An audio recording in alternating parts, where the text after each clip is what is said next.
Hello viewers, it's me Dr. Tahira, your health coach, and you are watching channel Health Show with Dr. Tahira. आज programme का आगाज जो है वो हमारी एक व्यूअर, हमारी एक फ्रेंड के क्वेश्चन से होगा। हमारी फ्रेंड ने, हमारी व्यूअर ने क्वेश्चन पूछा है, डॉक्टर एवरी मंथ, हर महीने जब मुझे मेंस्ट्रुएशन आते हैं, मेंसेस आते हैं, तो ड्यूरिंग मेंस्ट्रुएशन ब्लीडिंग के साथ मुझे छोटे छोटे से ब्लड क्लॉट्स भी आते हैं, यानी खून के जमे जमे से लोथड़े आते हैं, ब्लड क्लॉट्स आते हैं। ब्लड क्लॉट्स का जो साइज है वो स्मॉल होता है, छोटे होते हैं, क्वार्टर होते हैं, और ड्यूरिंग मेंस्ट्रुएशन मुझे किसी किस्म का कोई पेन महसूस नहीं होता है, मुझे क्रैम्प्स नहीं पड़ते हैं, और इसके अलावा जो मेरी मिनिस्ट्रल ब्लड फ्लो है, मिनिस्ट्रल ब्लीडिंग है, वो नॉर्मल होती है, ज्यादा नहीं होती है। और इसके अलावा मुझे अपने टाइम पर मेंसेस आते हैं, यानी onset of the menses is on time and menses subside on time, यानी कि मेरा जो मेंस्ट्रुअल साइकिल है डॉक्टर वो रेगुलर है। आप मुझे बताएं कि ये मुझे ब्लीडिंग के साथ ब्लड क्लॉट्स क्यों आते हैं, इसके क्या कॉजेस हैं, और ये आगे चल के मेरे लिए किसी किस्म का नुकसान का बायस तो नहीं बनेंगे, और मुझे क्या करना चाहिए, मुझे क्या ट्रीटमेंट लेना चाहिए। तो व्यूअर्स, आपने सारा सिनेरियो वॉच किया। क्वेश्चन का आंसर देने से पहले मैं आपको मेंस्ट्रुएशन के बारे में इन शॉर्ट कुछ बताऊंगी। एवरी मंथ कुछ हार्मोन्स के इन्फ्लुएंस बॉडी में, यूट्रस में जो एंड्रोमेट्रियल लाइनिंग होती है उसकी शेडिंग होती है।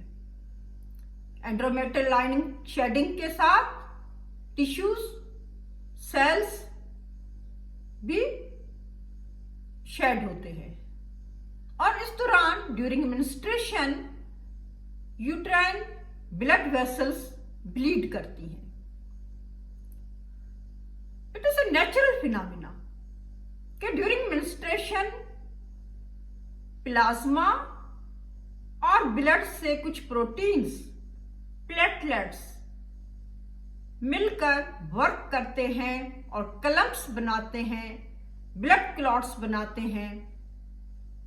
और ये जो ब्लड क्लॉट्स हैं ये मेंस्ट्रुअल फ्लो को रेगुलेट करने के लिए फायदेमंद होते हैं, बेनिफिशियल हैं, क्योंकि ये जो ब्लड क्लॉट्स हैं ये ज्यादा ब्लीडिंग होने से रोकते हैं, और मेंस्ट्रुअल फ्लो का जो ड्यूरिंग मेंस्ट्रुएशन ब्लड फ्लो है उसको रेगुलेशन करते हैं क्लॉट्स।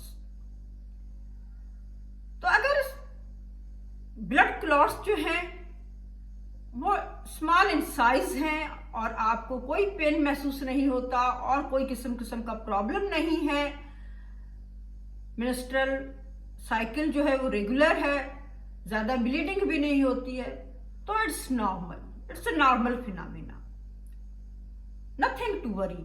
इसके बारे में आपको परेशान होने की कोई जरूरत नहीं। लेकिन अगर ड्यूरिंग मेंस्ट्रुएशन ब्लड फ्लो ज्यादा होता है कुछ लेडीज में, और जो ब्लड क्लॉट्स हैं वो भी बड़े साइज के हैं, यानी ब्लड क्लॉट्स का जो साइज है वो बहुत बड़ा है और बहुत फ्रिक्वेंटली आ रहे हैं ब्लीडिंग के साथ, और ब्लीडिंग भी ज्यादा है, पेन भी पेल्विस एरिया में महसूस होता है, और इसके अलावा ये जो मेंस्ट्रुअल साइकिल है वो इरेगुलर है, इंटरमिटेंट ब्लीडिंग होती है, यानी कि आपके मेंसेस खत्म हुए 10 दिन हुए, 12 दिन हुए या 15 दिन हुए, आफ्टर 15 डेज फिर आपको मेंसेस आ गए, और आपके जो मेंसेस हैं उनका फ्लो जो है बहुत ज्यादा है, यानी कि अगर आप पैड यूज करते हो या टेम्पोन यूज करते हो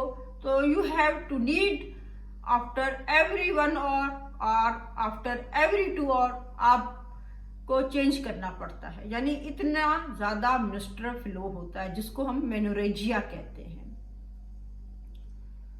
तो फिर यह जरूरी है कि इसका अंडरलाइन काज देखा जाए, इसकी पैथोलॉजी देखी जाए